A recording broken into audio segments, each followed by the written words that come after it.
सुनो प्रिया, तुम्हें बताना ही भूल गया था। आज पापा से मेरी फ़ोन पे बात हुई थी। थोड़ी देर में पापा घर पहुंच जाएंगे। तुम प्लीज़ उनके लिए खाना बना देना, और हाँ, रूम भी सेट करवा देना, क्योंकि अब वो हमारे साथ परमानेंट रहने वाले हैं। ये तुम क्या कह रहे हो? पापा यहाँ क्यों आएंगे?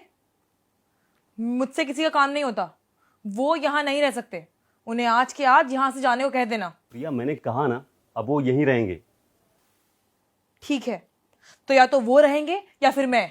प्रिया प्लीज़ समझो ना, आखिर इस उम्र में पापा कहाँ जाएंगे? हमें तो उनका सहारा है। मुझे कुछ नहीं पता। मैं ये घर छोड़ के जा रही हूँ। जब तुम उन्हें वापस भेज दोगे तो मैं आ जाऊंगी।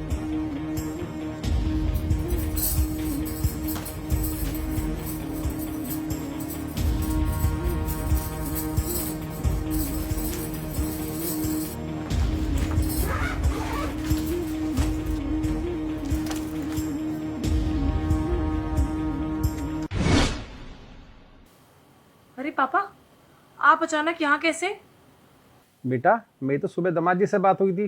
क्या बताया नहीं उन्होंने तुम्हें? मुझे तुम्हारे भैया भाभी ने घर से निकाल दिया। तुम्हारी भाभी ने मना कर दिया खाना बनाने के लिए मेरा। उसने कहा या तो उस घर में वो रहेगी या मैं रहूँगा। अब इस बुढ़ापे में मैं कहाँ जाता। मैंने तो वृद्धाश्रम जाने की तैयारी कर ली थी, लेकिन जब ही दामाद जी का फ़ोन आया और मैंने उन्हें अपनी सारी बातें बताई, उन्होंने मेरी टिकट करा दी। नमस्ते पापा, सफर में कोई परेशानी तो नहीं? आशीर्वाद बेटा। नहीं बेटा, कोई परेशानी नहीं हुई। तुमने टिकट करा दी थी, मैं बहुत आराम से आया। प्रिया, मैं तो वृद्धाश्रम जा रहा था, लेकिन शरद जी ने कहा कि अब आप अपने बच्चों के पास ही रहोगे, इसलिए मैं यहाँ आ गया। सच में प्रिया, मैं तो धन्य हो गया ऐसा दामाद पाकर। मेरे अपने बेटे ने मुझे घर से निकाल दिया, लेकिन मेरे दामाद ने मुझे सहारा दिया। प्रिया बेटा, आपको तो कोई परेशानी नहीं है मेरे यहाँ रहने से? कैसी बात कर रहे हैं पापा आप? मुझे भला क्या परेशानी होगी? आइए, मैं आपको आपका कमरा दिखा देती हूँ। आप फ्रेश हो जाइए, फिर मैं खाना लगा देती हूँ। चलिए।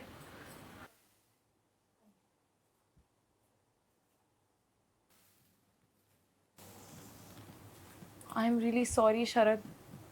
मुझे लगा कि तुम्हारे पापा आ रहे हैं, इसलिए मैंने उन्हें घर में आने से मना कर दिया। मैंने अपने और तुम्हारे पापा में भेदभाव किया, और तुमने मेरे पापा को कितना मान दिया, सम्मान दिया, उन्हें अपना माना, उन्हें अपने घर में रहने की जगह भी दी। प्रिया, ये सिर्फ तुम्हारी सोच नहीं, मोस्टली हर बहू ऐसा ही सोचती है कि ये मेरी नहीं, मेरे पति के माँ बाप हैं। पता नहीं ये बात लड़कियाँ क्यों भूल जाती हैं कि जैसे तुम्हारे माँ बाप ने तुम्हें पाला है, वैसे ही हमारे माँ बाप ने हमें पाल पोस कर बड़ा किया है। जब पेरेंट्स अपने बेटे की शादी करते हैं तो ये सोचते हैं कि उनकी बहू उनके सुख दुख में साथ देगी, उनका घर संभालेगी, रिश्तों की कदर करेगी।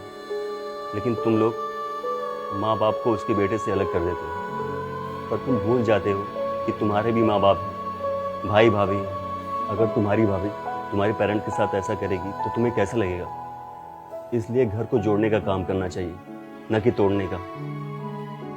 रिश्ते हमारे अपने ही होते हैं, इसलिए उसे हमें ही संभालना होता है।